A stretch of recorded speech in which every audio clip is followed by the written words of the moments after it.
The Boeing 777 cabin smelled of leather and privilege, the kind that came with $12 mixed nuts and champagne poured before takeoff. Jordan Alexander Blake sat in seat 1A, the most coveted spot on any transcontinental flight, his fingers scrolling through merger documents on a tablet that cost more than most people's monthly rent. To anyone glancing his way, he looked like he'd wandered into the wrong cabin by mistake. The Loro Piana cashmere hoodie draped across his shoulders had cost $2,500, but it carried the understated elegance of something you'd find in a clearance bin. His Brunello Cucinelli joggers, hand-stitched in Italy for $1,800, could have passed for $30 Target basics. The Common Project sneakers on his feet ran $500, yet they whispered rather than shouted. No watch, no jewelry, no visible markers of the kind of wealth that could acquire a $4.2 billion airline before breakfast and still make a 3 o'clock flight. Jordan was 42, built like the linebacker he'd been in high school before academics became his ticket out of Detroit's East Side. His mother had worked 3 jobs to keep their Section 8 apartment, her hands cracked and bleeding from industrial cleaning chemicals. He remembered standing in the food stamp line at 8 years old, watching his mother's shoulders curve inward with shame while white shoppers stared. Stanford had been his escape hatch, a full scholarship that had felt like winning the lottery. Now he owned the lottery. 8 hours earlier, he'd sat in a glass-walled conference room 60 floors above Manhattan, signing his name on documents that transferred operational control of Regal Atlantic Airways to Sterling Vanguard Private Equity. Walter Harrison, the silver-haired chairman who'd built the airline over 4 decades, had looked tired as he pushed the final contract across the table. "You understand what you're buying," Walter had said, not quite a question. "The roots are solid, the fleet's modern, but the culture—" He'd trailed off, fingers drumming against mahogany. Jordan had waited, pen hovering. "We've had complaints. Passenger treatment issues, particularly with customers of certain demographics." The euphemism had hung in the air like smoke. Jordan had set down his pen, met Walter's eyes. "That's exactly why I'm buying it." Walter had nodded, something like relief crossing his face. "The operational control transfers at noon today.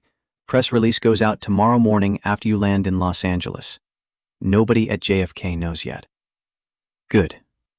Jordan had signed the final page, his signature neat and decisive. "I want to see how they treat customers when they think nobody's watching." Now at 35,000 feet, or rather still on the ground at JFK, preparing for the flight that would change everything, Jordan reviewed the terms of the acquisition one more time. He'd scheduled this trip specifically, booking the first-class seat 3 weeks ago under his own name, flying commercial instead of taking his Gulfstream. The Silicon Valley merger he'd cite as his reason for urgency was real enough. $180 million hung on his presence at tomorrow's 10 a.m. meeting. But the truth was simpler. He wanted to see his new airline from the inside, through the eyes of just another passenger. Except he wasn't just another passenger, and everyone seemed to know it before he did. The trouble had started at check-in, 11 hours after he'd signed the papers. The Regal Atlantic agent, a white woman in her 40s with hair pulled back so tight it looked painful, had stared at his mobile boarding pass like it contained a mathematical impossibility. "Sir, are you sure this is your confirmation? This is first-class transcontinental. That's an $8,500 ticket." Jordan had pulled out his driver's license, slid it across the counter. "I'm sure." She'd picked up her phone, called a supervisor, made him wait 12 minutes while passengers behind him shifted and sighed, their irritation palpable. The supervisor had examined everything twice, run his card again, checked his passport against some invisible database. Finally, grudgingly, they'd printed his boarding pass. "Everything seems in order." The pause before those last 2 words had said everything. At security, the TSA agent had waved him through the metal detector. No beep, no alarm, but then a hand on his shoulder, pulling him aside. "Random additional screening, sir." The pat-down had been thorough to the point of violation, hands running up his inner thighs while business travelers in $1,000 suits breezed through the expedited lane. They'd emptied his bag, examined each item like they were searching for contraband.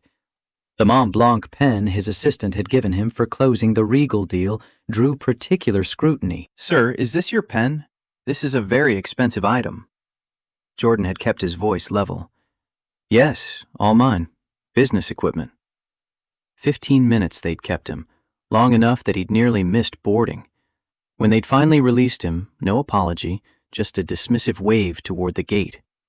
The fourth incident of the day, Jordan had started counting, came in the gate waiting area. He found a seat near the window, pulled out his tablet to review the merger documents one final time. The elderly white woman who'd been sitting 2 seats away clutched her Chanel purse tighter, stood up, moved 3 seats down the row. Close enough to still be in the boarding area, far enough to make her point. An older white man had walked up to the gate agent, his voice pitched just loud enough for Jordan to hear. "Is this flight fully booked? I hope I don't have to sit near, you know." The gate agent, a young white woman with a practiced smile, had glanced toward Jordan, then back to the man. "We'll do our best to accommodate you, sir." A couple in their 30s had whispered to each other, the woman's eyes sliding toward Jordan before she'd leaned in to her partner. "I thought first class was supposed to be different." Timothy Jackson, the gate agent who'd been standing near the door checking boarding passes, had caught Jordan's eye. Timothy was black, maybe 30, with the kind of weary professionalism that came from years of watching and saying nothing. He'd walked over, pretending to check something on his tablet. "Mr. Blake?" His voice had been low, meant only for Jordan. "I saw your name on the manifest. Just wanted to say, be careful up there." Jordan had looked up. "Careful?" "The first-class crew today, they can be particular about who they think belongs." It was the most warning anyone could give without risking their job. Jordan had thanked him, made a mental note of the name. Timothy Jackson. Someone who still had a conscience. The boarding call came at 2:40. Jordan had been among the first to walk down the jetway, his leather weekender bag slung over one shoulder. The Boeing 777 was beautiful in the way that well-engineered machines are beautiful. Clean lines, soft lighting, the hush of serious money. First class had 16 seats arranged in a 2-2 configuration, each one a small pod of leather and personal space. Seat 1A sat at the very front, window side, the throne of transcontinental travel. Amanda Rivers stood at the galley, her uniform crisp and her smile absent. She was 34, white, with blonde hair pulled into a regulation bun and eyes that had sized up Jordan in the span of a heartbeat. He watched her expression shift. Surprise, then calculation, then something harder. "Welcome aboard," she said to the passenger behind him, a white man in a business suit. Then her eyes slid past Jordan like he was furniture. Rachel, the junior flight attendant, looked barely out of college, 24 at most, with nervous hands and a smile that flickered like a faulty bulb. She started to move toward Jordan with a bottle of water, but Amanda's hand shot out, gripped her wrist. "I'll handle first class. You take business." Rachel had retreated, confusion and something like guilt crossing her face. Jordan had stowed his bag, settled into 1A, pulled out his tablet. The merger documents needed his attention. Acquisition terms, due diligence reports, integration timelines. He had 36 hours to finalize a deal that would reshape the West Coast tech landscape, and he couldn't afford distraction. But his mind kept snagging on the pattern of the day: check-in, security, gate, cabin. 4 times before he'd even taken his seat, he'd been reminded that some spaces weren't meant for people who looked like him. The cabin filled slowly. An elderly couple took 2A and 2B, their conversation soft and pleasant. A young white man in his late 20s settled into 3A, expensive headphones already in place, fingers flying across a laptop. Jason Miller, though Jordan didn't know his name yet. Just another tech executive heading west, the uniform of Silicon Valley written across him in startup logos and venture capital confidence. Seat 1B remained empty. Jordan glanced at his watch. 2:55. 5 minutes until scheduled departure. Amanda walked past him 3 times in those 5 minutes, offering champagne to every passenger except him. The elderly couple received their glasses with smiles and thank yous. The tech executive got his without looking up from his screen. The businessmen in 4A and 4B raised their flutes in a silent toast. Jordan might as well have been invisible. He raised his hand, kept his voice polite. "Excuse me, may I have some water?" Amanda turned, her expression cold enough to frost glass. "We're still boarding, sir." The emphasis on that last word carried a full paragraph of subtext. She walked away, continued serving everyone else. Rachel started toward him again, a bottle of Fiji in her hand. Amanda intercepted her at the galley entrance, voice low but sharp enough to carry. "I said I'll handle first class. You're still on probation. Don't forget it." Rachel's face flushed. She retreated to business class, shoulders curved in defeat. Jordan turned back to his tablet, but the numbers on the screen had lost their meaning. He was familiar with microaggressions, had navigated them his entire life. The surprised looks when he spoke with precision instead of slang, the security guards who followed him through department stores, the police stops that came with expensive cars in white neighborhoods. He'd built armor against it all, layers of achievement and wealth and power that were supposed to shield him from exactly this kind of casual cruelty. The armor wasn't working today. At 2:57, a voice cut through the cabin's quiet hum, shrill and sharp as a car alarm. "Excuse me, there's been a mistake." Jordan looked up. A woman stood in the aisle, 46 years old and radiating the kind of indignation that came from a lifetime of getting her way. Victoria Whitmore wore a Chanel suit that pulled tight across her shoulders, the buttons straining. Her Hermes Birkin bag, easily worth $15,000, swung from her arm like a weapon. Oversized sunglasses covered half her face despite the artificial lighting, and her platinum diamond status card was already out, clutched in one manicured hand. "This man is in my seat." She pointed at Jordan with the card, her voice carrying to every corner of first class. "I specifically requested 1A. My husband is Diamond Circle Elite. We always fly 1A transcontinental." Jordan set down his tablet, looked up at her with the patience he'd learned from years of boardroom negotiations. "Ma'am, I have my boarding pass right here." He held up his phone, the mobile pass clearly displaying Seat 1A, Jordan A. Blake, confirmation number visible and verified. Victoria didn't even glance at the screen. Her eyes swept over him, the hoodie, the joggers, the sneakers, the skin, and dismissed everything she saw. "Jessica," she called, getting Amanda's name wrong in the way people do when they don't consider service staff worth remembering. "Look at him." Amanda hurried over, her expression shifting into something obsequious and eager. "Mrs. Whitmore, I'm so sorry you're experiencing this issue." "The issue," Victoria said, her volume increasing, "is that this man doesn't belong in this seat." The words landed like grenades. The elderly couple in 2A went quiet. Jason in 3A pulled out one earbud, watching. The businessmen in row 4 looked up from their phones. Jordan kept his voice level, refused to let anger bleed into his tone. "Does he look like he paid full fare? $8,500 for transcontinental first class?" The implication hung in the air, ugly and undeniable. Amanda's face showed calculation, the same math Jordan had seen in the check-in agent, the TSA screener, the woman who'd moved away from him at the gate. She was weighing 2 passengers, one angry white woman with status and connections, one quiet black man in casual clothes. The equation was simple for her. "Sir, I need to see your ticket again, and your ID." Jordan's jaw tightened. "I just showed you my boarding pass. And I've already cleared security with my ID. My passport is in my bag in the overhead bin." Victoria's voice rose another octave. Well, get it! I'm not standing here all day while you pretend to belong here. The word pretend did something to Jordan's chest, squeezed it like a fist. He stood slowly, his 6'2" frame unfolding from the seat. Victoria took a half step back. He reached up, opened the overhead bin, pulled down his leather weekender, unzipped it with deliberate care, found his passport, handed it to Amanda. She snatched it from his hand, flipped it open.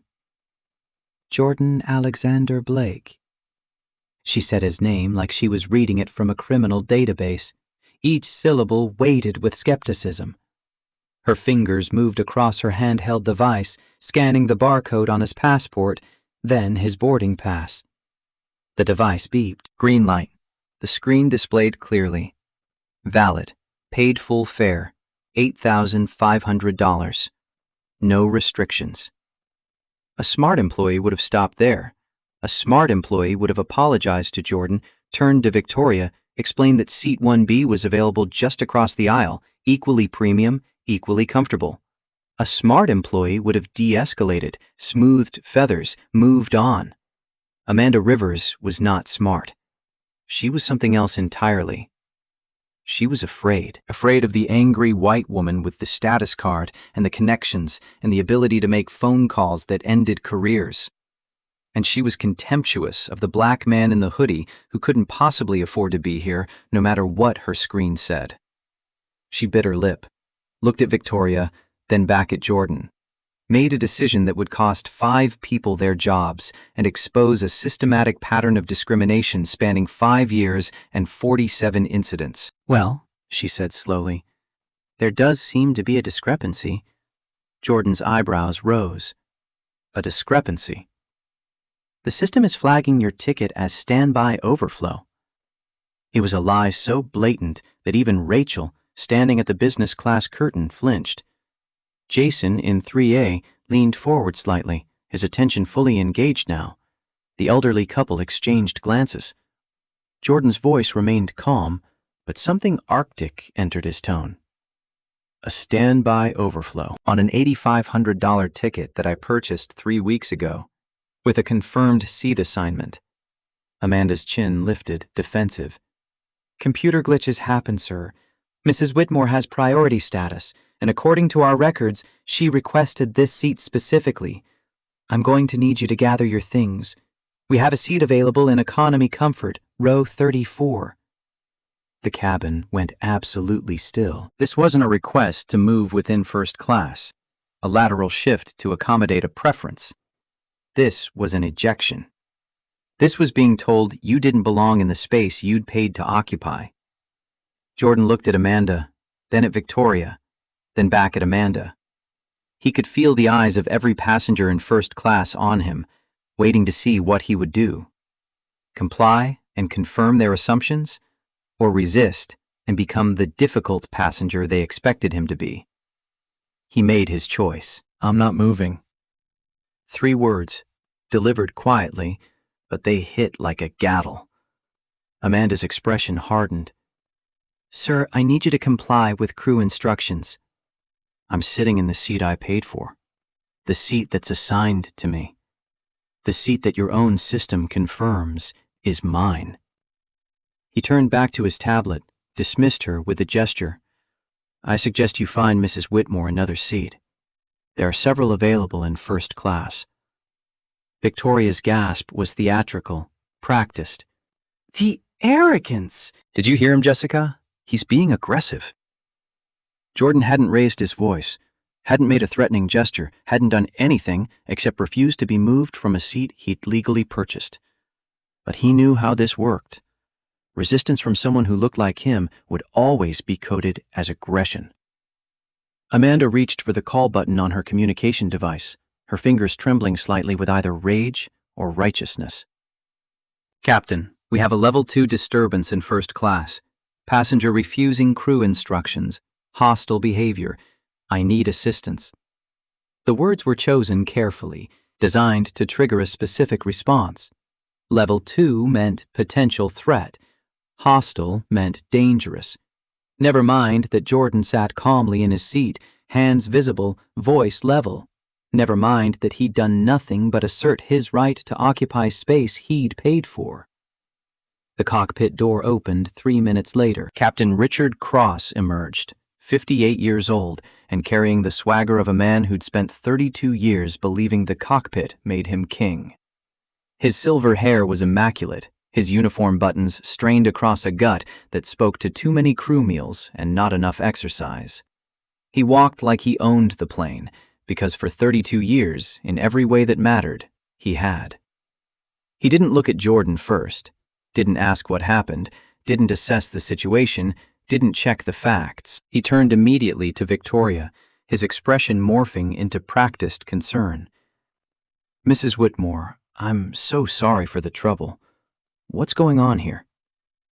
Victoria's voice took on a tremor that hadn't been there before, the quaver of a victim recounting trauma.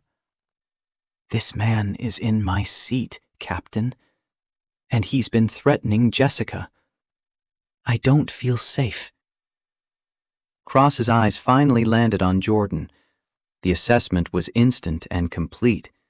Hoodie, joggers, sneakers, skin. In Cross's calculation, none of it added up to first-class transcontinental. None of it added up to someone worth listening to. "Sir," the word was clipped, authoritative. "Grab your bag. Let's go." Jordan didn't move. "Captain Cross, I'm the ticket holder for seat 1A. Your flight lead is lying about a system glitch because this woman wants my window seat. If you check the flight manifest, you'll see that I paid full fare. Look at the name." He said it again, emphasis on each word. "Look at the name." Cross's face reddened. "I don't need to check anything. My flight lead tells me you're causing a scene. That's enough for me." The power dynamic was naked now, stripped of any pretense of procedure or fairness. This wasn't about tickets or seat assignments or computer glitches. This was about authority and who got to wield it, about belonging and who got to decide. Cross stepped closer, invading Jordan's space with the physical intimidation of someone used to making people back down. "You're trespassing on my aircraft. On my aircraft, I am the law. You have two choices. Take the seat in row 34 or get off the plane." He paused, and something cruel crossed his face. "Actually, I don't like your attitude. You're not going to row 34. You're getting off." Cross turned to Amanda. "Call the gate agent. Tell them to bring airport police. We're deplaning a passenger." The first-class cabin held its collective breath. Jason in 3A looked uncomfortable, but said nothing. The elderly couple watched with wide eyes, but didn't intervene. The businessmen in row 4 had their phones out, not filming, just waiting. Every passenger was making the same calculation, relief that it wasn't them, and a determination not to get involved. Jordan stood slowly, his full height making Cross take an involuntary half-step back. For just a moment, something like fear flickered across the captain's face. Then Jordan reached up calmly, retrieved his bag from the overhead bin, and stepped into the aisle. He looked at Victoria, who was smirking with triumph, her sunglasses finally lowered to reveal eyes bright with vindication. "Enjoy the seat, Mrs. Whitmore. I hope it's worth it." Then he turned to Amanda, whose face showed satisfaction and relief in equal measure. "You have a name tag. Remember it. You won't be wearing it much longer." Finally, he looked at Captain Cross, who was already reaching for his radio to call for faster backup. "Captain, you're worried about a delay." "You have no idea." Victoria shrieked from behind him. "Get him out of here, scum!" 3 minutes later, 2 airport police officers squeezed into the first-class cabin. Officer Derek Hayes was 38, white, with the build of an ex-Marine and the demeanor of someone who'd learned to follow orders without asking questions. His partner, Officer Ryan Peters, was younger, 33, white, with eyes that showed doubt even as his hand moved to his belt. "Problem, Captain?" Hayes asked. Cross waved dismissively toward Jordan. Disruptive passenger, refusing crew orders, trespassing. Get him off my aircraft. Peters looked at Jordan, who stood calmly in the aisle, bag in hand, making no threatening moves. Sir, you need to come with us. Jordan nodded. I'd like to leave voluntarily. May I gather my belongings peacefully? It was the wrong thing to say, or perhaps the right thing said to the wrong people. Hayes's expression hardened, reading cooperation as passive resistance, calm as defiance. Don't make this harder than it has to be. Peter started to speak. Derek, maybe we should... Hayes cut him off. Cuff him. The words hung there for a heartbeat, shocking in their immediacy. Jordan raised his hands slowly, palms visible, no sudden movements. Officers, I'm cooperating. There's no need for restraints. But Hayes had already pulled the handcuffs from his belt, the metal catching the cabin light. The sound they made when they clicked shut was small but definitive, a ratchet mechanism tightening around Jordan's wrists with each notch. Click, click, click. The metal bit into skin, cold and unforgiving. Jordan's voice stayed level. Officer, the cuffs are too tight. You're cutting off my circulation. Hayes's response was automatic, practiced. You're resisting. Jordan wasn't resisting. He stood perfectly still, hands behind his back, no struggle, no pulling away. But Hayes seemed to see something that wasn't there, or perhaps he saw exactly what he wanted to see. Another click. The cuffs tightened further. Pain shot up Jordan's forearms as the plastic-coated metal edges dug into skin. He could feel his hands starting to go numb, blood flow restricted by cuffs that were 3 notches too tight. His fingers began to swell, veins bulging with backed-up blood. Hayes grabbed Jordan's arm, yanked him toward the aisle. Jordan's balance shifted, his body moving before his feet could follow. His head swung forward, connected with the armrest of seat 1A with a crack that echoed through the cabin. Warm liquid spread across his temple. Copper taste filled his mouth. Blood. The cabin gasped collectively, a sharp intake of breath from a dozen witnesses. Phones came out, not to help, but to record. Jason in 3A had his iPhone up, filming everything. Others followed his lead, 50 devices rising like periscopes tracking a disaster. Hayes dragged Jordan down the aisle by his cuffed wrists, forcing him to stumble forward to keep from falling. Jordan's sneakers scuffed against the beige carpet, leaving marks.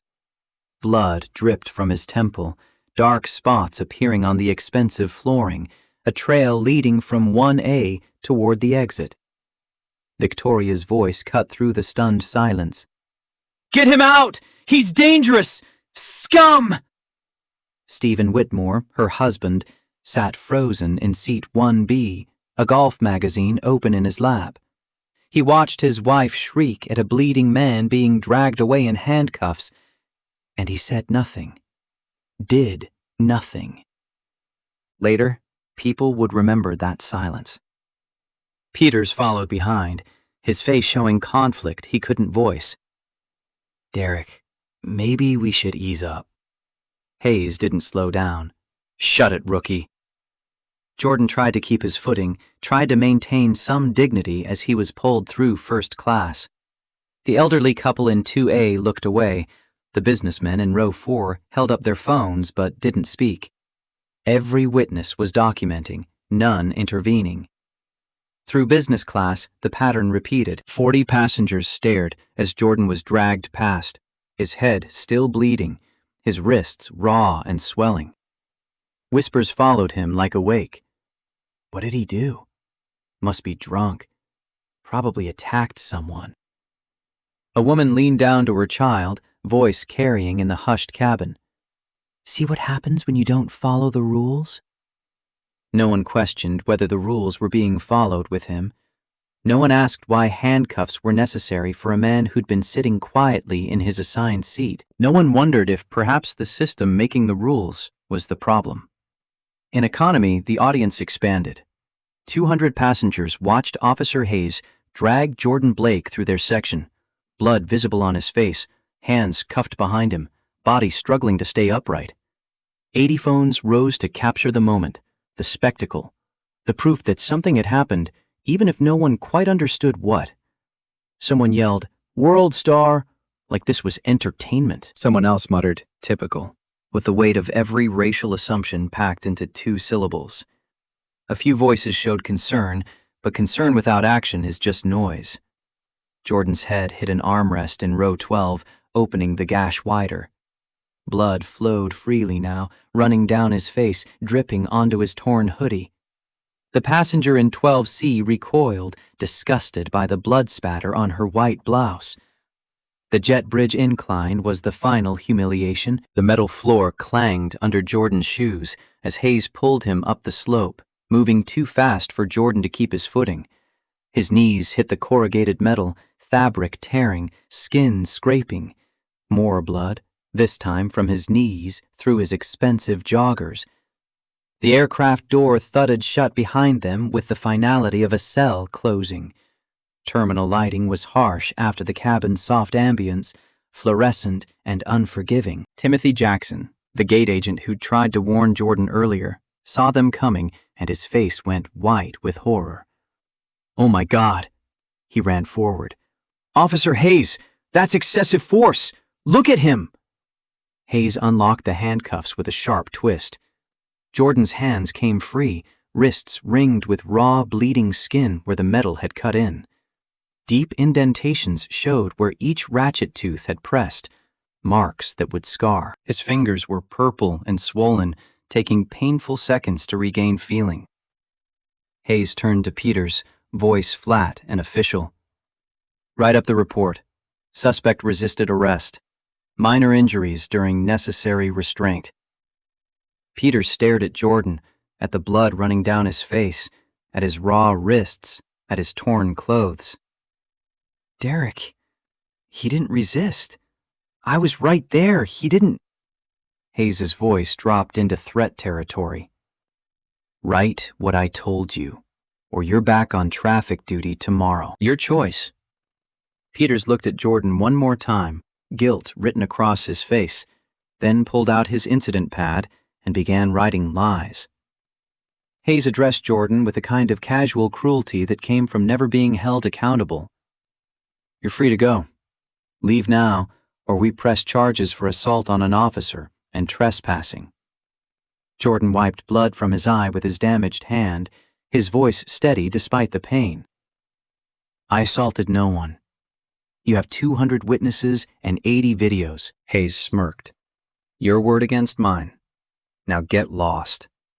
Behind them, through the terminal windows, Flight 902 was pushing back from the gate. Jordan watched it begin to taxi toward the runway, watched his seat, his legally purchased, rightfully assigned seat, move away from him with Victoria Whitmore in it. His phone buzzed in his pocket. His assistant, probably, wondering why his location showed terminal instead of airborne. The Silicon Valley merger meeting was in 19 hours. He needed to be in Los Angeles. Jordan pulled out his iPhone. The screen had cracked when he fell, a spider web of fractures across the glass. He pulled up his recent calls, found the number he needed, pressed dial. The phone rang twice before Walter Harrison answered, his voice cheerful and unsuspecting. "Jordan, I thought you'd be wheels up by now. Everything okay?" Jordan stared out at the tarmac, at Flight 902 moving toward runway 4L, at the plane he now owned, carrying the crew who'd just humiliated him and the passenger who'd demanded his removal. His voice came out cold, controlled, deadly calm. "Walter, we have a situation." Walter Harrison's voice carried the comfortable confidence of a man who'd just signed away his life's work for a fortune that would fund 3 generations. Jordan could hear ice clinking in what was probably Walter's third scotch of the afternoon, the celebratory drink of someone who thought the hard part was over. "I was just removed from Flight 902 to Los Angeles. By force." The ice stopped clinking. 3 seconds of silence stretched into 5, then 7. Jordan counted them. watched Flight 902 continue its slow crawl toward the runway through the terminal windows. The plane was nearly at the taxiway now, fourth in line for departure. What, removed? Did they know who? Jordan's laugh came out harsh, brittle. No, I was traveling incognito, like we discussed. A passenger wanted my seat. The crew decided I didn't look like I belonged in first class. He paused, used his torn sleeve to wipe more blood from his temple. The flow had slowed but not stopped. They called airport police, Walter. I'm bleeding. The silence that followed was different from the first one, heavier. Jordan could hear Walter's breathing change, could picture the older man's face going pale as the implications cascaded through his mind. This wasn't just a customer service failure.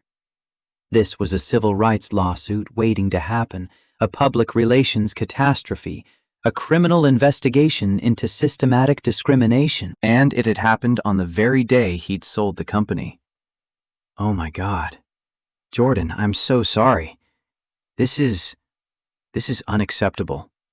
I'll call David Brennan immediately, the station manager at JFK. We'll get you on the next flight, first class, obviously. I'll personally make sure. No. The word cut through Walter's rambling like a blade. Jordan's voice dropped into the register he used in hostile takeover negotiations, when he needed people to understand that what came next wasn't a suggestion. I'm not getting on the next flight, and you're not calling the station manager. Walter's confusion bled through the phone. Then what do you want me to? I want you to ground the plane. This silence was shock, pure and simple. Jordan watched Flight 902 turn onto the taxiway, watched it fall into line behind a Delta 757 and a United 777. 3 planes between his aircraft and takeoff. Maybe 6 minutes. Jordan, that flight is fully loaded. 312 passengers, $180,000 in revenue just for this leg. The cost of grounding mid-taxi, rebooking everyone, the domino effect on the rest of the schedule. Read the contract we signed this morning, Walter. Jordan's reflection stared back at him from the terminal window, a ghost image superimposed over the tarmac. Blood on his face, torn clothes, raw wrists.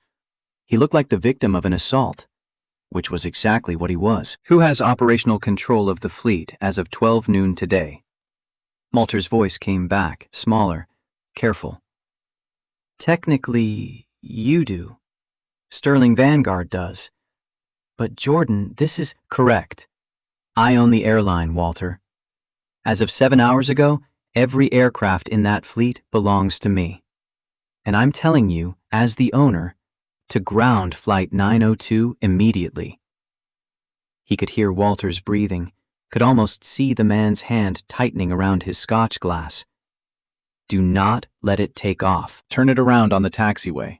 Bring it back to gate B14. And then what? Jordan, what are you? Jordan's eyes tracked Flight 902 as it moved forward another 100 feet. Second in line now. Maybe 4 minutes to take off. Then I'm getting back on that plane. I have a seat to reclaim. He hung up before Walter could argue further, watched his cracked screen go dark. His hands were shaking now, adrenaline finally catching up with shock. The pain in his wrists was fierce, a burning throb that pulsed with each heartbeat. His temple felt sticky with drying blood. His knees stung where the skin had scraped away. Timothy approached carefully, holding a first aid kit he'd retrieved from behind the counter. Mr. Blake, please, let me... Jordan nodded, let the younger man clean the worst of the blood from his face. The antiseptic wipe stung, but it was nothing compared to the rage building in his chest. Not hot rage, not the kind that made you shout and break things. This was cold, calculated fury, the kind that dismantled careers and ended legacies. Timothy worked quickly, applied a bandage to Jordan's temple, wrapped gauze around his wrists. His hands trembled slightly as he worked, and Jordan saw fear in his eyes. Fear of what this meant. Fear of what came next. Fear of standing too close to the blast radius when this bomb finally detonated.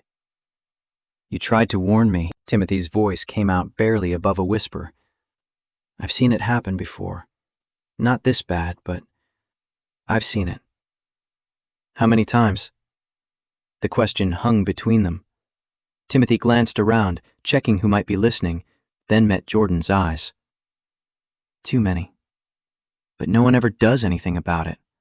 The complaints get filed, they disappear. The crew members involved get rotated to different routes for a few weeks, then it's back to normal. Jordan filed that information away with everything else he was learning about his new acquisition. The culture didn't just tolerate discrimination, it protected it, enabled it, made it systematic. Amanda Rivers and Captain Cross weren't anomalies, they were the predictable output of a broken machine.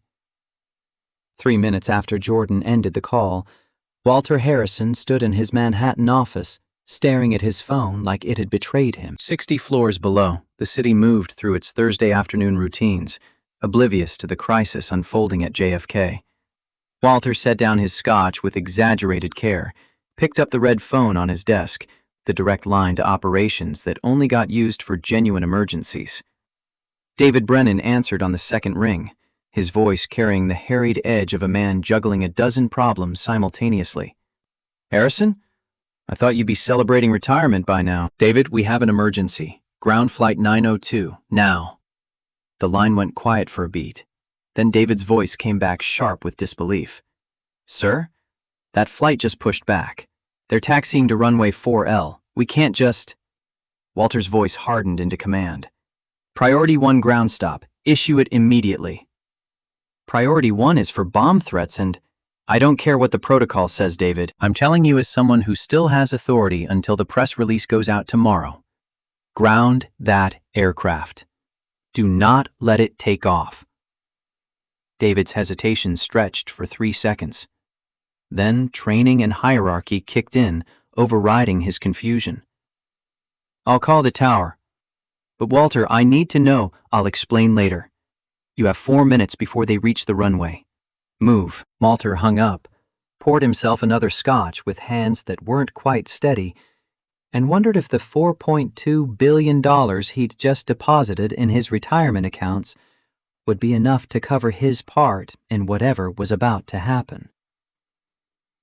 In the control tower at JFK, the air traffic controller assigned to Regal Atlantic watched Flight 902's progress on her screen with the practiced attention of someone who'd guided 10,000 aircraft safely into the sky. The Boeing 777 was second in line now, right behind a Delta departure. Standard operation, standard day. Nothing to indicate the chaos about to unfold. Her supervisor tapped her shoulder, handed her a note with 3 words written in red marker. Priority 1, 902. Her hand moved to the radio transmitter before her mind fully processed what she was seeing. Priority 1 ground stops were so rare that she'd only issued 2 in her entire 12-year career, both for suspected mechanical failures that could have caused catastrophic crashes. This was the third. Regal 902, tower. In the cockpit of Flight 902, Captain Richard Cross was feeling the particular satisfaction that came from exercising authority and having it respected. The troublemaker had been removed. Order had been restored. The flight would depart on time despite the delay, and he'd file a commendation report for his flight lead when they reached Los Angeles. Amanda Rivers had handled a difficult situation with exactly the kind of firmness that kept standards high in first class. He reached for the radio. Regal 902, go ahead, tower. Ready for departure sequence. Regal 902, cancel takeoff clearance. I repeat, cancel takeoff clearance. Cross's hand froze on the throttle. Kyle Harrison, his first officer, looked up from the instrument panel with confused eyes. 26 years old, white, relatively new to commercial aviation, Kyle had learned quickly that you didn't question Captain Cross. But this was unusual enough to warrant a glance. Tower, say again? We're number 2 in queue. All systems show green. The tower controller's voice came back with a kind of urgency that made 32 years of flying experience sit up and pay attention. Regal 902, this is a mandatory ground stop. Exit the taxiway queue at Charlie. Return to gate B14. Acknowledge immediately. Cross felt his stomach drop. Tower, requesting reason for ground stop. Do we have a mechanical alert? Weather issue? The pause before the response felt eternal. Order from dispatch. Priority 1, operational hold. Do not, I repeat, do not proceed to takeoff. Return to gate immediately. Kyle's face had gone pale. Captain, priority 1 is only for... I know what priority 1 is for. Cross's voice came out sharper than he intended.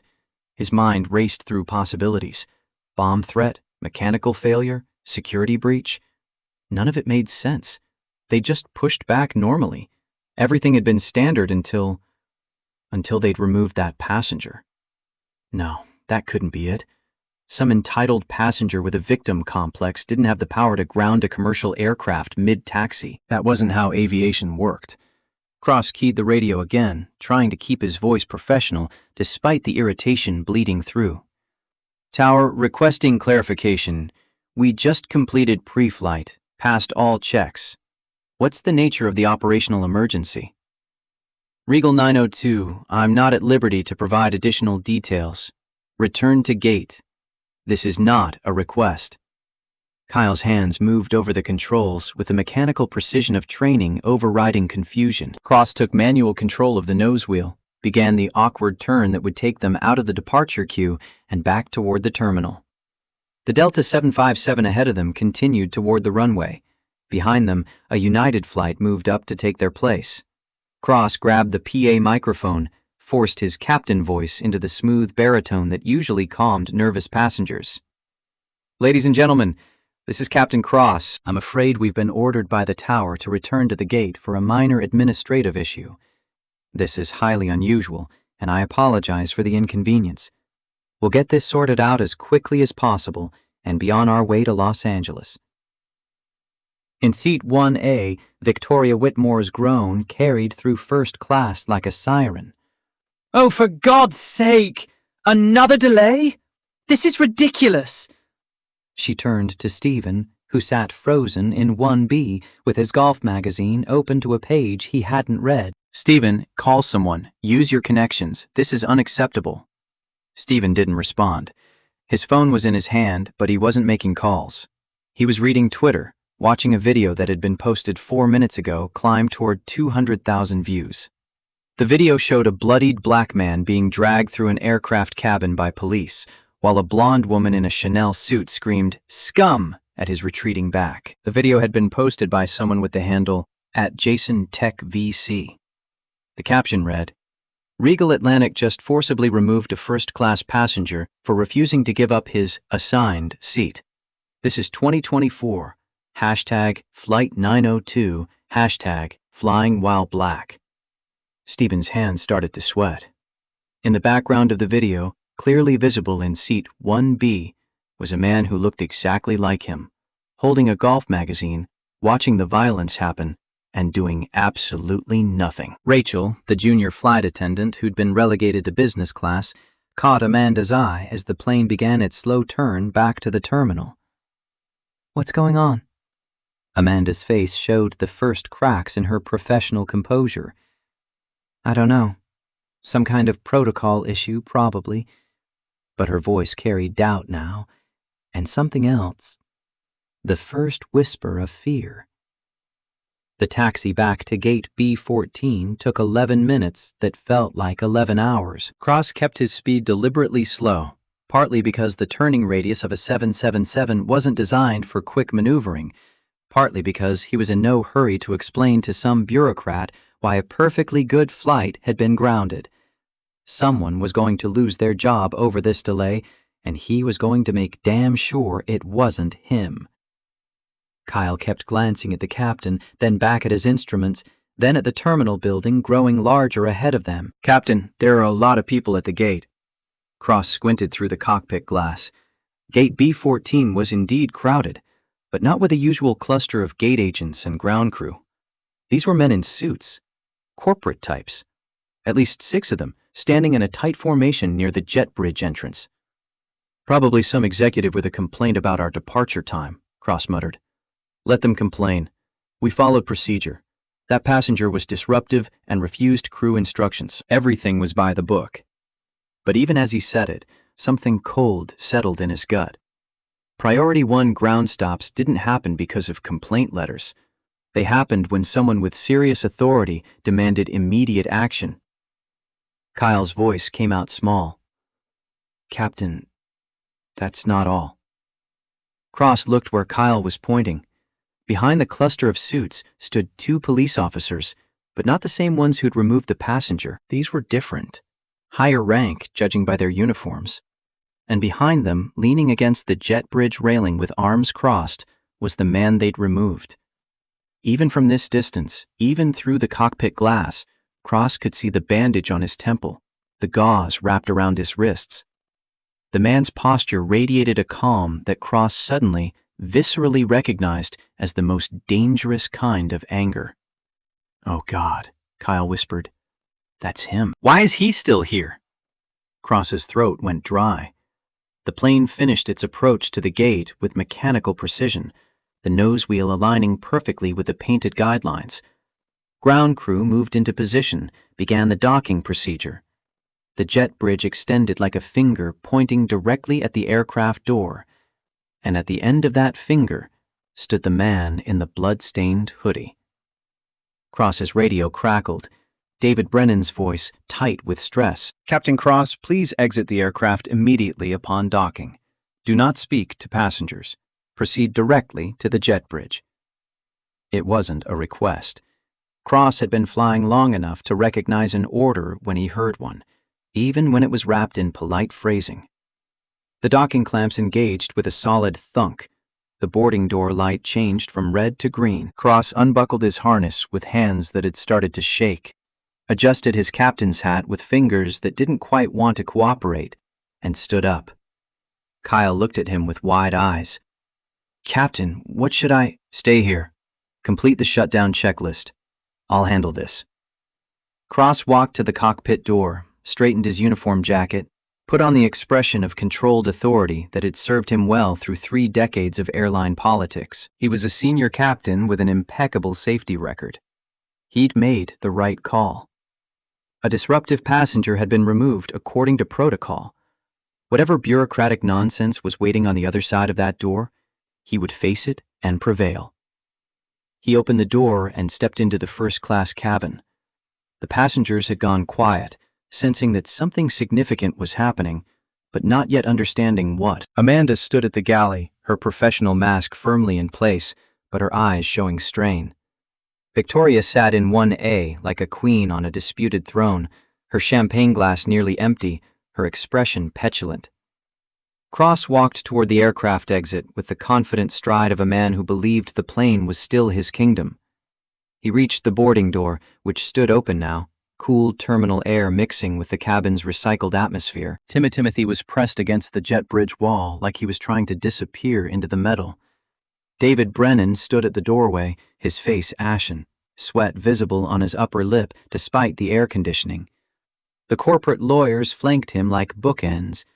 The police officers stood at attention, their body language formal and wary. And in the center of everything, taking up more space than his physical form should allow, stood Jordan Blake. Cross opened his mouth, ready to launch into his prepared explanation. "Mr. Brennan, I can explain the delay. We had a passenger situation that required immediate—" David's hand came up, cutting him off mid-sentence. "Captain Cross, please, step aside." The use of his last name instead of his first, the formal tone, the way David wouldn't quite meet his eyes, all of it screamed wrongness. Cross's confusion began to curdle into something closer to fear. "Step aside? David, I'm the captain of this aircraft. I need to know why we were grounded. I need to understand—" The voice that interrupted him came from behind David, low and controlled and absolutely cold. "You're not the captain of this aircraft anymore." Jordan stepped forward, moving through the cluster of suits and lawyers like he owned the space, which, Cross's hindsight would later inform him, was exactly the case. Cross's ego flared, overriding his growing unease. "You were removed from this flight. You're trespassing. Officers, this man needs to be—" But the officers didn't move. They stood perfectly still, eyes fixed on some point past Cross's shoulder, refusing to meet his gaze. David Brennan's voice came out strangled. "Rick, shut up! For the love of God, just shut up and move!" The use of his first name, spoken with that level of desperation, finally penetrated Cross's certainty. He looked at David properly for the first time, saw genuine fear in the station manager's face, and felt the bottom drop out of his understanding. "David, why? What's going on? Tell me what's—" David closed his eyes like a man about to deliver a death sentence. "Because he bought the airline, Rick. He bought it this morning." The words landed with physical force. Cross felt them hit his chest, stop his breathing, freeze his thoughts. The terminal sounds faded into white noise. His vision tunneled until all he could see was the man in the torn hoodie, the bandaged temple, the wrapped wrists. The man he'd ordered removed. The man whose warnings he'd ignored. The man who apparently owned the aircraft Cross had spent 32 years believing was his domain. David turned to Jordan with something between a bow and a genuflection, his professionalism crumbling into pure survival instinct. "Mr. Blake? The aircraft is yours." Jordan nodded once, then moved past Cross like he was furniture. Not roughly, not even touching him, but with the kind of dismissiveness that stripped away dignity more effectively than any physical contact. He treated Cross like an obstacle to step around, a stain to avoid, a piece of the past that had already been discarded. Jordan stepped onto the aircraft that now legally belonged to him, and the atmosphere in the first-class cabin changed like someone had thrown a switch. Amanda Rivers, standing at the galley with a water bottle in her hands, looked up and saw him. Her face went through a rapid succession of expressions: confusion, recognition, disbelief, horror.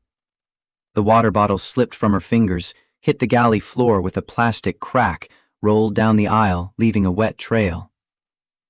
"Sir, you can't. The police removed you." Her voice trailed off as she finally processed what she was seeing.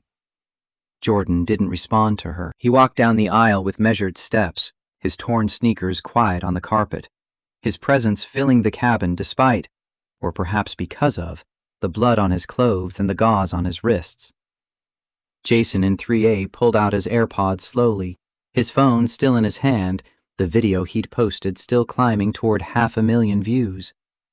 The elderly couple in 2A had gone absolutely still, their champagne forgotten. The businessmen in row 4 watched with expressions that were starting to shift from confusion to horrified understanding. Jordan stopped at row 1. Victoria looked up from her phone, her sunglasses still perched on top of her head despite the artificial lighting. For a moment, she didn't recognize him. The blood and bandages had changed his appearance enough that her mind didn't immediately connect this figure with the man who'd been dragged away 30 minutes ago. Then recognition hit, and her face contorted with outrage. "You? You're back? Are you insane?" She stood up, the champagne glass still in her hand, her voice rising to the pitch that had gotten her what she wanted for 46 years. "Captain! Police! He came back! Get him off this plane immediately!" Jordan looked at her calmly, then looked at the seat she was standing beside. His seat. The seat he'd paid $8,500 to occupy. The seat he'd been beaten and dragged away from. The seat that had become the focal point of something much larger than a simple seating dispute. "Mrs. Whitmore, I believe you're in my seat." Victoria's laugh was shrill, disbelieving. "I'm in my seat? This is my seat. I requested it specifically. You were removed. Amanda, Captain, where is everyone? Why is no one doing anything?" She spun around, looking for the crew that had protected her earlier, for the captain who'd ordered Jordan's removal, for the authority figures who'd validated her worldview and confirmed her assumptions. But Amanda stood frozen in the galley, tears starting to form in her eyes. Captain Cross remained in the doorway, his face the color of old newspaper.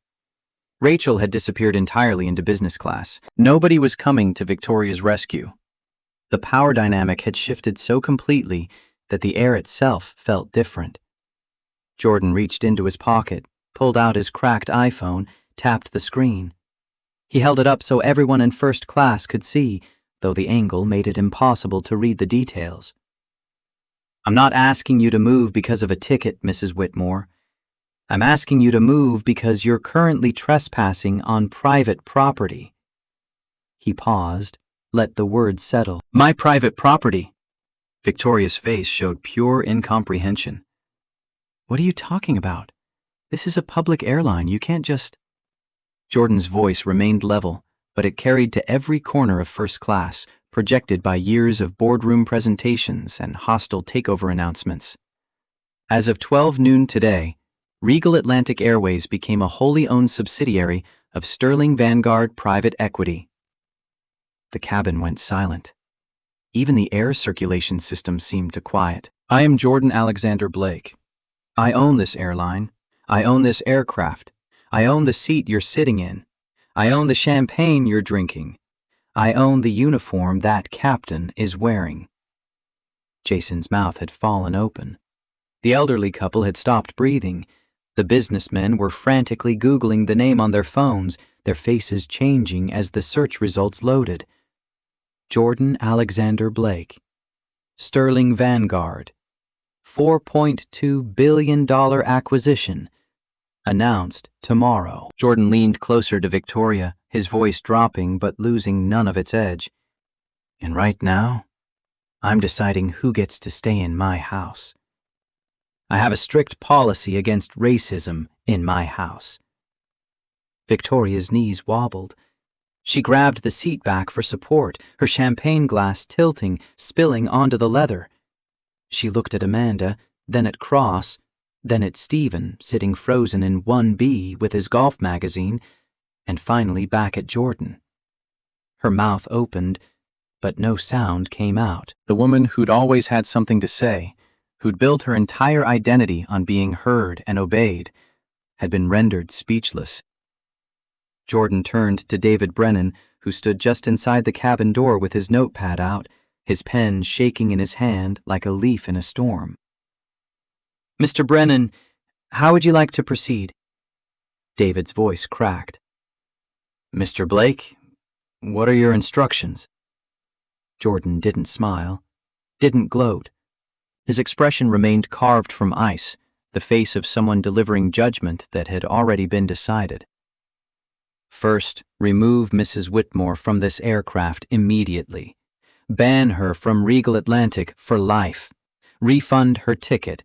Place her on the no-fly list for Regal Atlantic and all partner airlines. He paused, watched Victoria's face drain of color.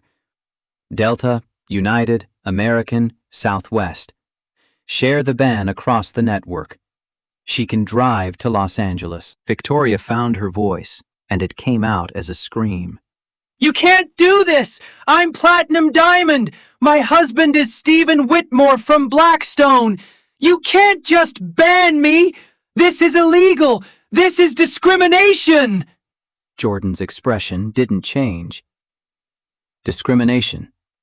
Interesting word choice. He turned back to David. What's the second instruction, sir? Jordan looked at Amanda, who had sunk against the galley wall, mascara starting to run down her cheeks. He looked at Captain Cross, still standing in the doorway with his world crumbling around him. He looked at Rachel, peering out from behind the business class curtain. Second, I need a new flight crew. Everyone currently wearing a Regal Atlantic uniform on this aircraft is fired. Effective immediately. The word fired hit like a physical blow.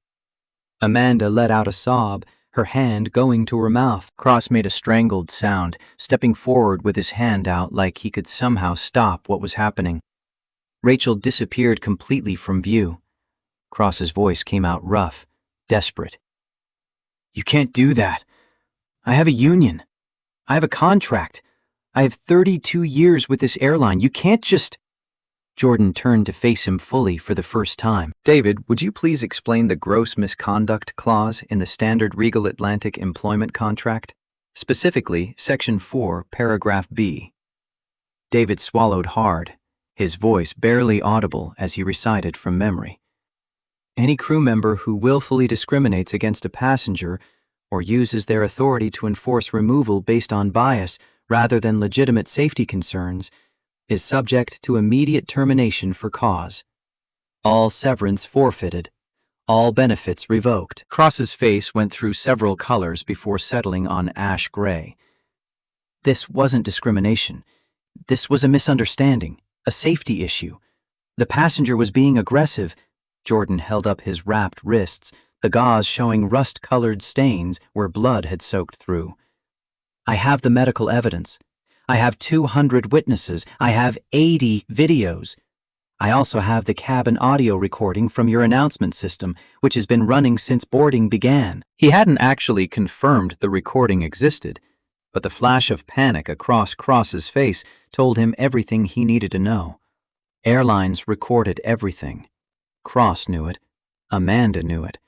They'd both forgotten it in the moment, which was going to cost them everything. I was assaulted, handcuffed with excessive force, dragged bleeding through this aircraft, and removed from a seat I legally purchased, all because a white passenger decided I didn't look like I belonged, and your crew agreed with her assessment. Jordan's voice remained calm, which somehow made the words hit harder. You didn't just break company policy, Captain Cross. You destroyed the trust of the brand I spent $4.2 billion to acquire. You're a liability. I don't keep liabilities. He held out his hand, palm open. Your badge. Your security credentials, now. Cross's hand moved to his chest, touching the ID badge clipped to his uniform pocket. His fingers trembled. 32 years of identity, of authority, of being Captain Richard Cross with 4 stripes and the respect that came with them. All of it about to end in a first-class cabin in front of passengers and crew who'd watched him exercise his power just an hour ago. I need to get my flight bag from the cockpit. My personal items. David will retrieve your personal items. Your badge. Now. Cross's fingers fumbled with the clip. The ID badge came free, his photograph staring up from the laminated card. Next came the wings pinned to his jacket, the gold medal that had signified rank and achievement. He placed both in Jordan's hand with movements that looked like a man surrendering his weapons after losing a war. Jordan's fingers closed around the medal and plastic. Get off my plane. Cross didn't move for a moment, his body frozen in disbelief. Then his legs carried him toward the exit on autopilot, muscle memory taking over where conscious thought had failed. He walked past the first-class passengers who'd watched him exercise unquestioned authority an hour ago, past the galley where Amanda was openly crying now, past the lawyers and police who wouldn't meet his eyes. The jet bridge swallowed him, and Captain Richard Cross became just Richard Cross, unemployed and unemployable, his career ending in the same cabin where it had peaked. Jordan turned to Amanda, who had slid down to sit on the galley floor, her uniform skirt spread around her, her hands covering her face. Her shoulders shook with sobs that she was trying desperately to muffle. Please. The word came out muffled behind her hands. Please. I have a mortgage. I have bills. I didn't know who you were. Mrs. Whitmore, she pressured me. I was just trying to keep the peace. Please. Jordan crouched down so he was at her eye level, though he didn't come close enough to crowd her.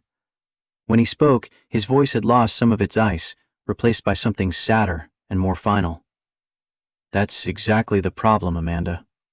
You were willing to humiliate me, to support my forcible removal, to watch me bleed, all to keep her peace. You looked at me and saw someone who didn't matter, someone you could bully without consequence. Amanda's hands came away from her face, revealing mascara tracks and desperate eyes. I'm sorry. I'm so sorry. I'll apologize publicly. I'll do whatever you want. Please don't fire me. I believe you're sorry. I believe you're sorry that I turned out to be the owner. Jordan's voice remained gentle, which somehow made it worse. But if I'd been a teacher, or an engineer, or just a regular person taking a vacation, you wouldn't be sorry. You'd be in the break room right now, laughing about the troublemaker who got what he deserved. He stood up, held out his hand. Your badge. Amanda fumbled with her lanyard, pulled it over her head, placed it in his palm. Her employee ID swung from the cord, her picture smiling up from better days. Character is how you treat people who can do nothing for you. You failed that test. Jordan gestured to the exit. Amanda pulled herself up using the galley counter, steadied herself, and walked toward the door. She didn't run like Cross had. She walked slowly, each step carrying the weight of a life fundamentally changed, a career ended, a future rewritten. The cabin had gone silent, except for the ambient hum of the aircraft's systems.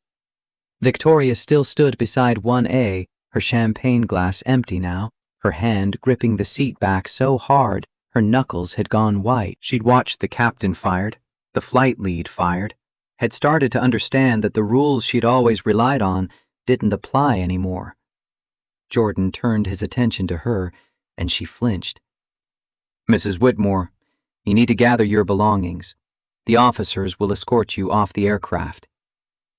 Victoria's voice came out smaller than before, but defiance still colored it. I have a ticket. You can't make me leave. My husband will sue. You'll regret this. Jordan glanced at Stephen, still frozen in 1B with his golf magazine, who looked like he wanted nothing more than to disappear through the floor. Your husband can try, but I believe he's more interested in protecting his career than defending your actions. He nodded to the two officers who'd been standing silent witness to everything. They moved forward, professional and careful. Ma'am, please collect your belongings and come with us. Victoria looked around the cabin one last time, searching for an ally, someone who would stand with her against this injustice. Every passenger looked away. Stephen studied his magazine with laser focus. Even the flight attendants who might have supported her were gone or hiding. She was alone, just as Jordan had been alone when they'd dragged him bleeding through this same cabin 30 minutes ago. The symmetry was perfect, and from the look on her face, she finally understood it. The officers escorted Victoria Whitmore down the aisle with professional detachment, one on each side, not touching her, but close enough to prevent any theatrical resistance. She clutched her Hermes bag like a shield, her Chanel suit wrinkled now from sitting in Jordan's seat, her carefully constructed armor showing cracks. The cabin watched in silence as she passed through first class, through the business section where passengers craned their necks, through economy where phones rose like a forest of witnesses. Stephen Whitmore remained in seat 1B, his golf magazine open to the same page it had been on for 20 minutes. He didn't look up as his wife passed, didn't call out, didn't stand, didn't follow. He sat there with his eyes fixed on an article about pudding techniques while his marriage disintegrated 6 feet away. Jordan watched this cowardice with something beyond contempt. The violence done to him had been physical, brutal, visible. But what Stephen was doing to Victoria, abandoning her in her moment of greatest humiliation, choosing his career over his partner, saving himself while she drowned, was a different kind of cruelty. Quieter, more complete. Victoria reached the aircraft door, turned back for one final look at the cabin that had rejected her. Her eyes found Stephen, and something broke behind her expensive sunglasses. Not her pride, that would take longer to crack, but the understanding that she was alone, truly alone, in a way she'd never been before. The jet bridge swallowed her, and the door remained open, cool terminal air mixing with the cabin's stale recycled atmosphere. Jordan stood in the aisle, 3 badges in his hand, Cross's, Amanda's, Rachel's, the physical evidence of careers ended. He'd expected some satisfaction in this moment, some sense of justice achieved. Instead, he felt exhausted and hollow, like he'd won a battle that nobody should have needed to fight in the first place. David Brennan approached cautiously, his notepad filled with frantic scribbling, his tie askew. "Mr. Blake, I've called in the reserve flight crew. Captain Henderson is on his way. He lives in Queens, should be here in 40 minutes. Sarah Thompson is coming from her apartment in Brooklyn. They're both excellent, professional, no complaints on their records." Jordan nodded, but his mind was elsewhere, tracking the implications cascading from this single incident. "How many flights has Captain Cross worked in the past year?" David consulted his tablet, fingers moving quickly. 237 departures, mostly transcontinental and international routes. "How many passenger removal incidents?" The silence that followed told Jordan everything before David's answer confirmed it. 23. All from first class. All coded as behavioral issues or security concerns. Jordan felt something cold settle in his chest. 23 incidents. This wasn't an isolated case of one racist captain having a bad day. This was systematic, practiced, routine. "What's the demographic breakdown?" David's face went gray. "I don't have that data immediately available, but I can get it. Pull every removal Cross was involved with. Pull every removal Amanda Rivers participated in. Pull every passenger complaint filed in the past 5 years that mentioned race, ethnicity, or discrimination. I want names, dates, crew members involved, resolutions. Everything." Jordan's voice hardened. "And David, if you find that complaints were filed and buried, I want to know who buried them. If policies enabled this, I want those policies on my desk. If supervisors knew and did nothing, I want their names too." David's pen flew across his notepad, but his hand shook. "Mr. Blake, that's going to be a significant investigation. Multiple departments will need to, then involve multiple departments. This happened on my watch now, which means I'm responsible for fixing it. I want preliminary findings by tomorrow morning." The weight of ownership was starting to manifest in ways Jordan hadn't anticipated when he'd signed the acquisition papers that morning. He hadn't just bought an airline, he'd bought its culture, its history, its systematic failures. Every complaint that had been ignored, every crew member who'd been protected after discriminating, every passenger who'd been humiliated. All of it was his problem now. Jason in seat 3A finally found his voice, pulling out his other earbud. "Mr. Blake, I'm Jason Miller. I posted the video. I want you to know I'm not taking it down. But I also want to say, what you're doing right now, holding people accountable, it matters." Jordan turned to face him, this young white man who'd had the courage to document when others just watched. "How many views?" Jason checked his phone. 630,000 and climbing. It's trending on Twitter at number 3 nationally. People are angry. Good. They should be. Jordan paused, then made a decision that would later prove crucial. "Jason, I'm going to need a copy of that video. The original, unedited file. Can you send it to my legal team?" Jason nodded, already pulling up the contact form on his phone. "Already done. I sent it to Regal Atlantic's corporate email right after I posted it. Figured you'd want evidence." The elderly couple in 2A had been silent through everything, but now the woman spoke up, her voice quavering. "Young man, I want you to know that we saw what happened. My husband and I, we didn't speak up when we should have, and I'm ashamed of that. But if you need witnesses for any legal proceedings, you have our contact information from the manifest." Her husband nodded, his weathered face showing genuine remorse. 43 years ago, I sat silent during a similar incident. Told myself it wasn't my business. Regretted it ever since. Not making that mistake again. Jordan felt something loosen in his chest, just slightly. Not everyone had failed. These two people, late in life, had found their courage. Jason had documented when others just gawked. Timothy had tried to warn him. Not everyone was complicit, but enough people were complicit that the system had functioned exactly as designed. Protecting the powerful, punishing the vulnerable, maintaining hierarchies that had no business existing in a sealed metal tube hurtling through the sky. Rachel emerged from where she'd been hiding in business class, her face blotchy from crying, her hands twisted together.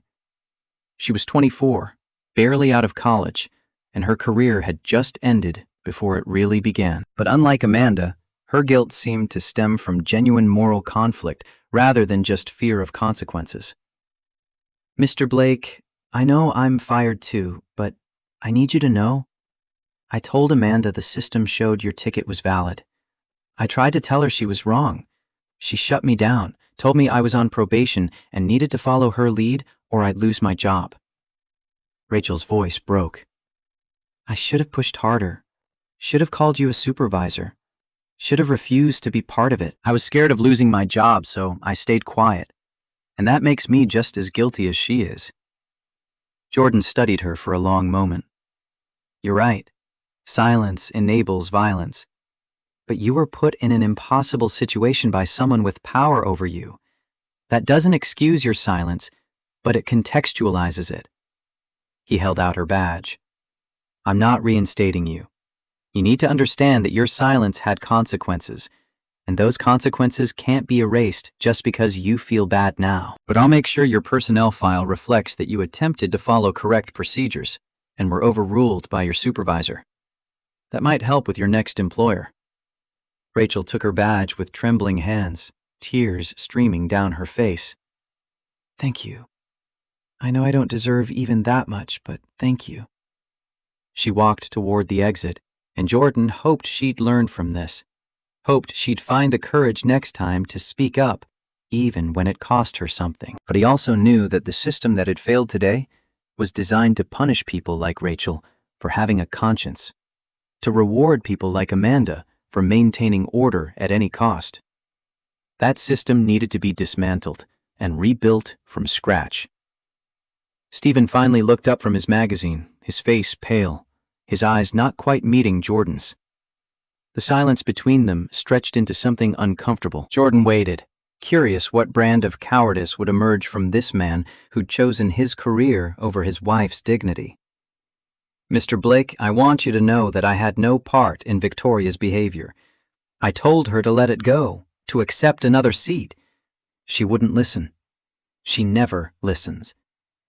The words came out practiced, defensive, calculated to shift blame. Stephen was already constructing his narrative, building the story he'd tell friends and colleagues about how he'd been an innocent bystander to his wife's racism, how he'd actually disagreed with her actions, how he shouldn't be held responsible for her choices.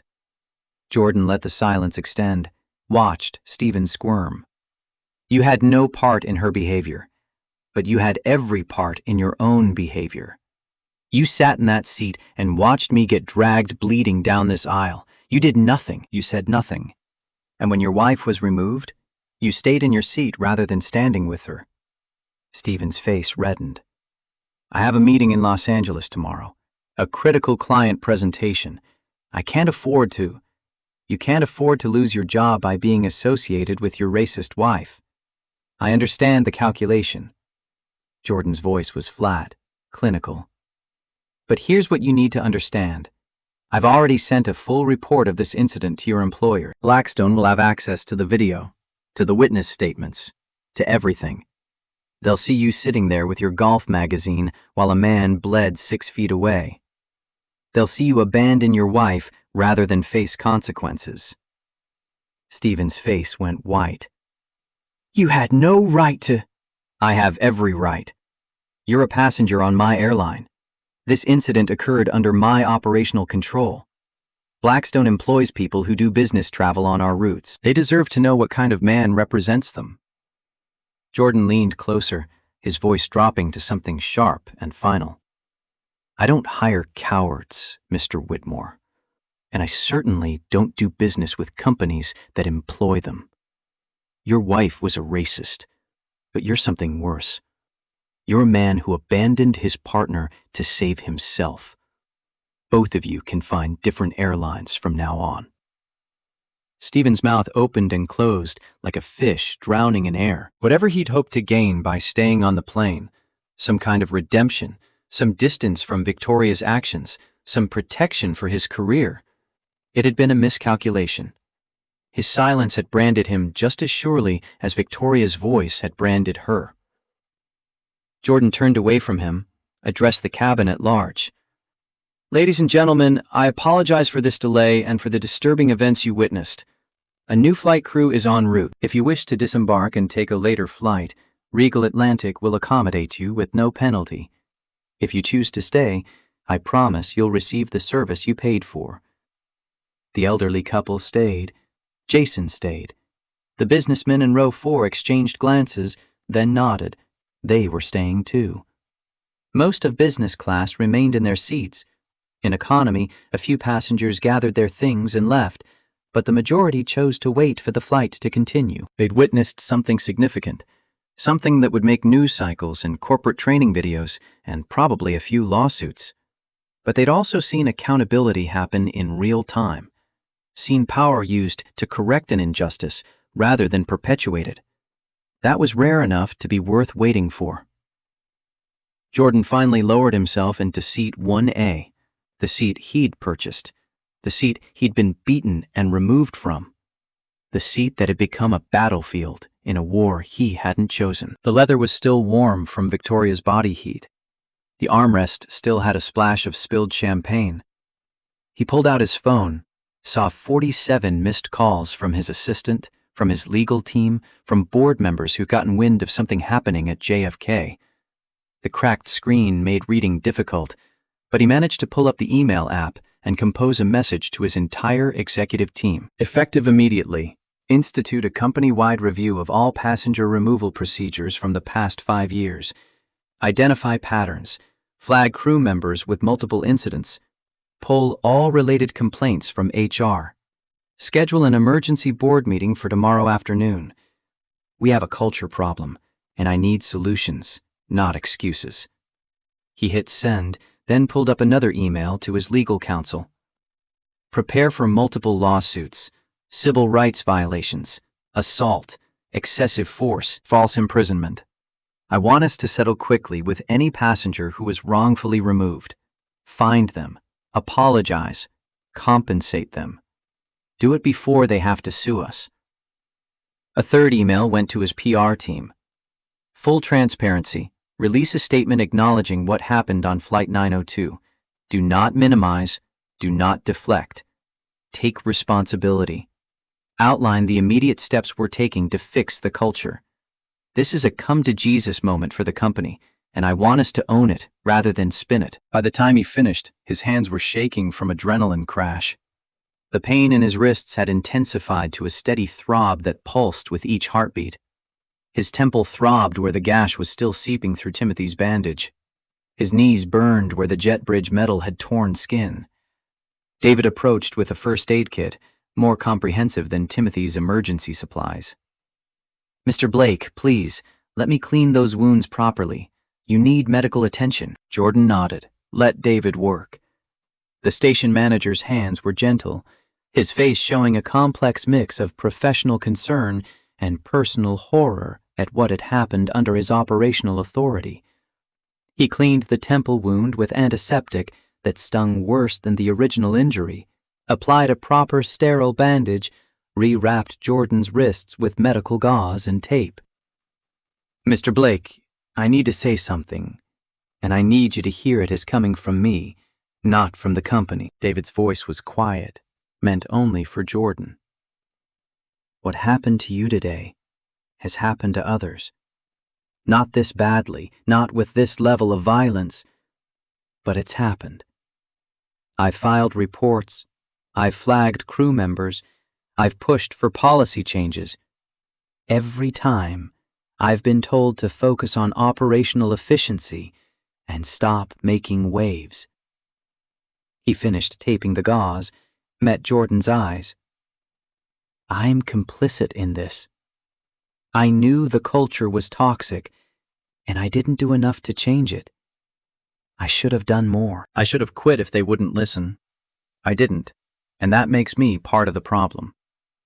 Jordan studied him, this man who'd climbed a station manager by learning when to push and when to comply, who'd filed reports knowing they'd be buried, who'd made the calculation that keeping his job was more important than fighting battles he couldn't win. What do you think the preliminary investigation will show? David's face was grim. Honestly, I think we'll find 40, maybe 50 incidents over the past 5 years. Mostly passengers of color removed from premium cabins for reasons that won't hold up under scrutiny. I think we'll find that complaints were filed and then disappeared. I think we'll find that crew members like Cross and Rivers were protected because they were efficient at maintaining what management saw as cabin order. And when you say cabin order, you mean... I mean keeping first class and business class predominantly white.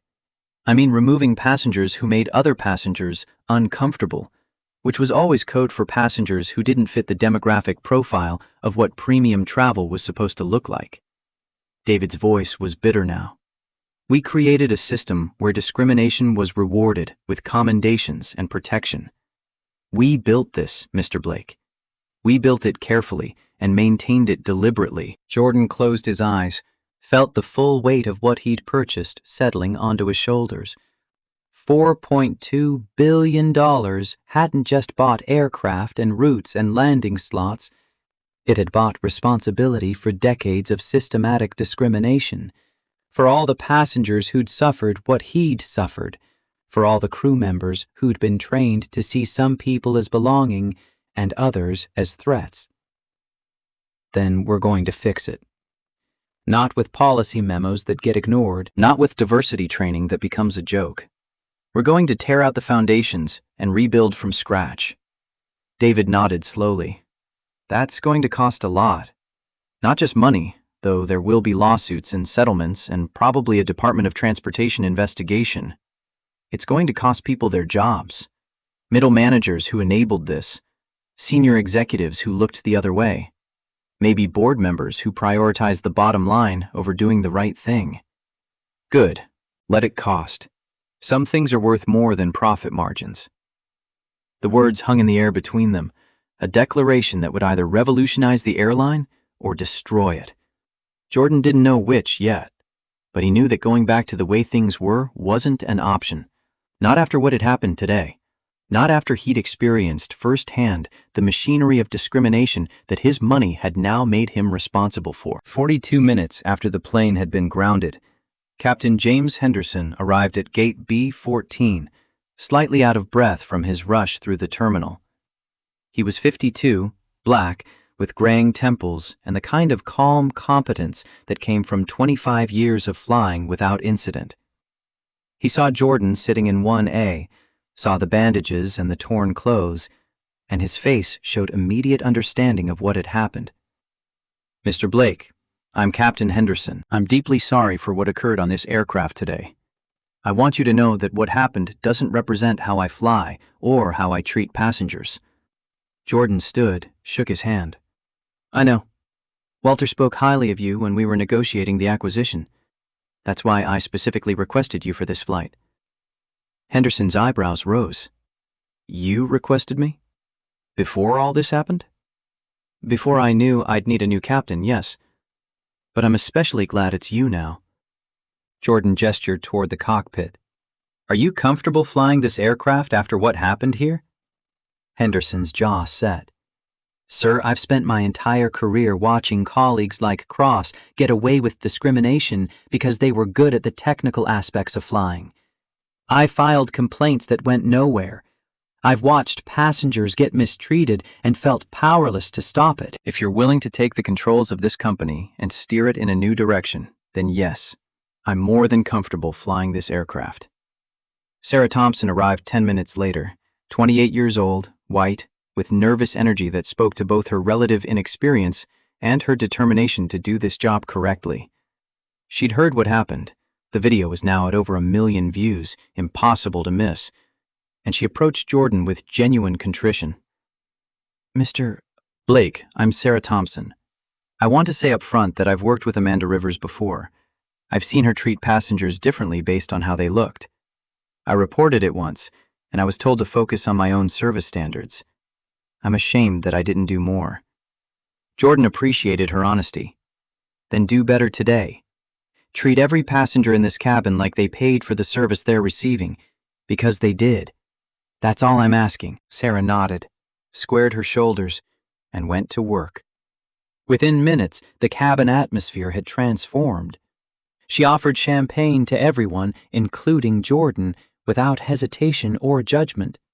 She checked with passengers about dietary restrictions and preferences. She apologized for the delay without making excuses. She treated seat 1A like it was just another seat, which was exactly how it should have been treated from the beginning. Stephen Whitmore gathered his things during the crew changeover, his face set in grim lines. He didn't say goodbye to Jordan, didn't acknowledge anyone else in the cabin. He just pulled his bag from the overhead bin and left. Another casualty of choices made and unmade in the span of an hour. The door closed behind him, and somehow the cabin felt lighter, cleaner, like something toxic had been removed along with the physical bodies who'd caused harm. Henderson's voice came over the PA system, warm and professional. Ladies and gentlemen, this is Captain Henderson. I apologize for the extended delay this afternoon. I want to thank you for your patience during what I know has been a difficult situation. We're cleared for departure now, and we'll do everything we can to make up time en route to Los Angeles. If there's anything my crew or I can do to make this flight more comfortable, please don't hesitate to ask. The plane pushed back from the gate for the second time. But everything felt different now. The crew was different. The passengers were different. The power dynamics were different.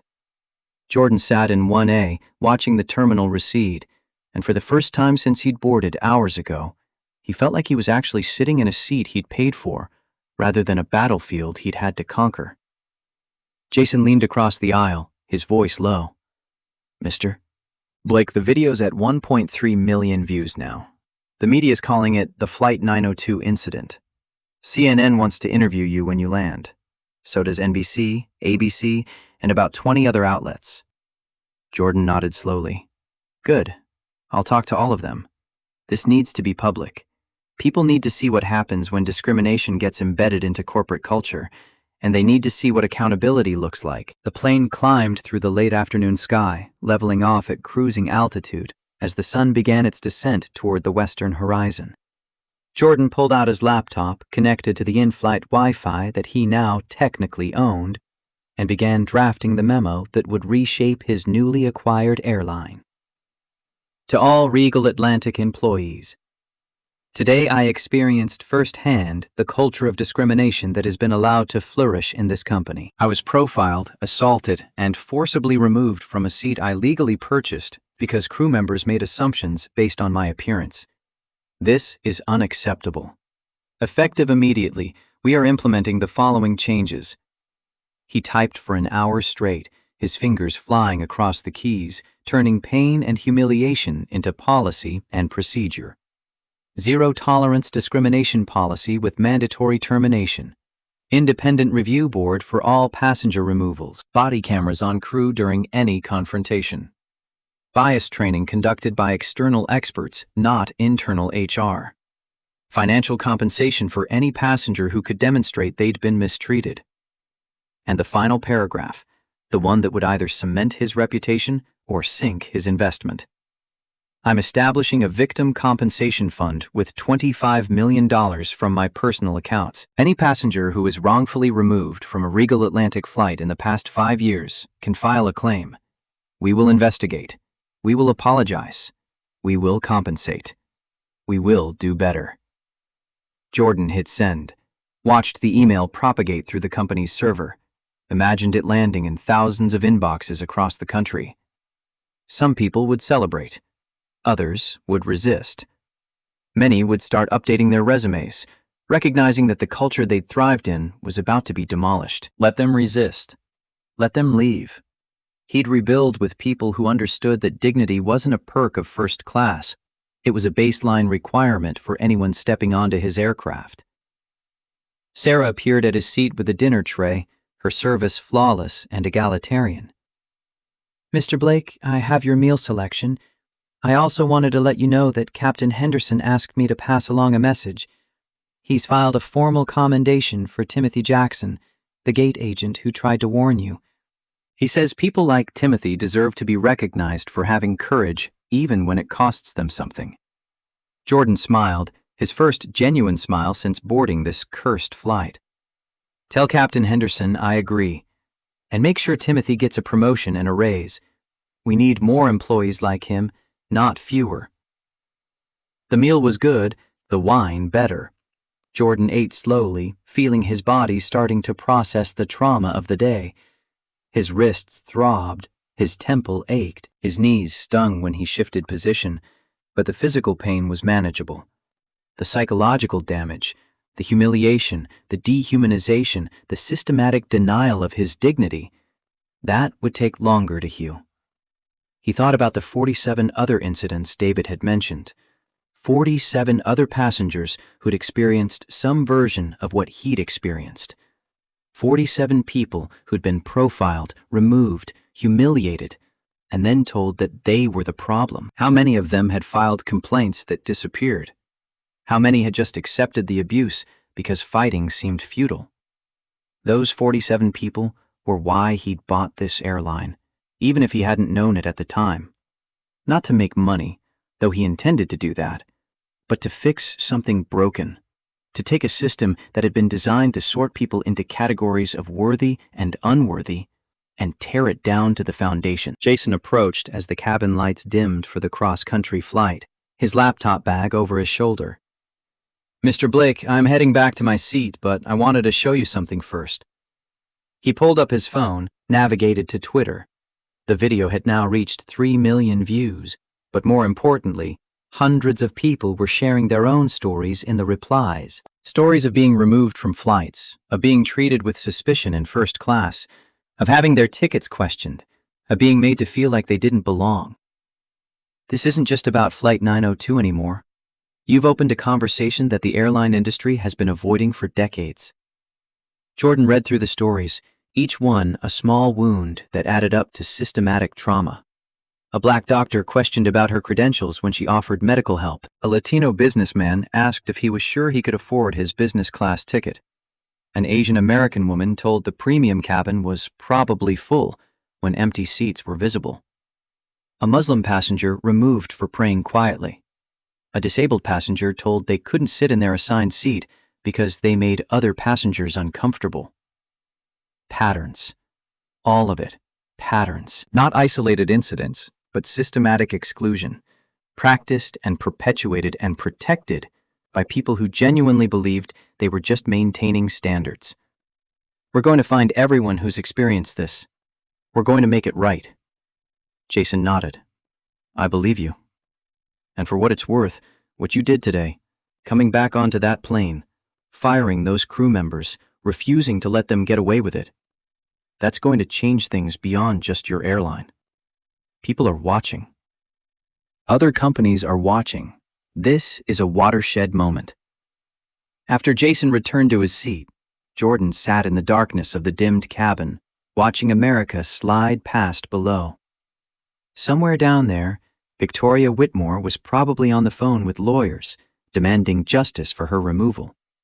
Somewhere, Captain Cross was drinking away the end of his career. Somewhere, Amanda Rivers was crying in her apartment, her mortgage payment suddenly uncertain. He didn't feel satisfaction at their suffering. He felt tired and sad and grimly determined. This wasn't victory. This was just the first battle in a much longer war, and the casualties would mount on both sides before it was over. But some wars were worth fighting. Some changes were worth the cost. And if $4.2 billion and his own blood were the price of transformation, then Jordan Alexander Blake would pay it and consider the investment sound. The plane touched down at LAX 6 hours later, the landing smooth and professional under Henderson's command. As the aircraft taxied to the gate, Jordan gathered his belongings, wincing at the pain in his wrists when he lifted his bag. The terminal would be full of reporters he knew. The story had broken nationwide while they were in the air. His face was now synonymous with discrimination, accountability, and corporate transformation. Good. Let them see him. Let them see the bandages and the torn clothes and the physical evidence of violence that happened when assumptions went unchallenged. Let them broadcast it to every corner of the country. Let it play on loop until people couldn't unsee it. Because the only way to fix a system this broken was to make everyone look at it. Not the sanitized version, not the carefully worded press release, but the raw truth of a man being dragged bleeding through an aircraft because he didn't look like he belonged. Jordan Alexander Blake stepped off Flight 902 and into a firestorm of flashbulbs and questions, ready to burn down the old world and build something better from the ashes.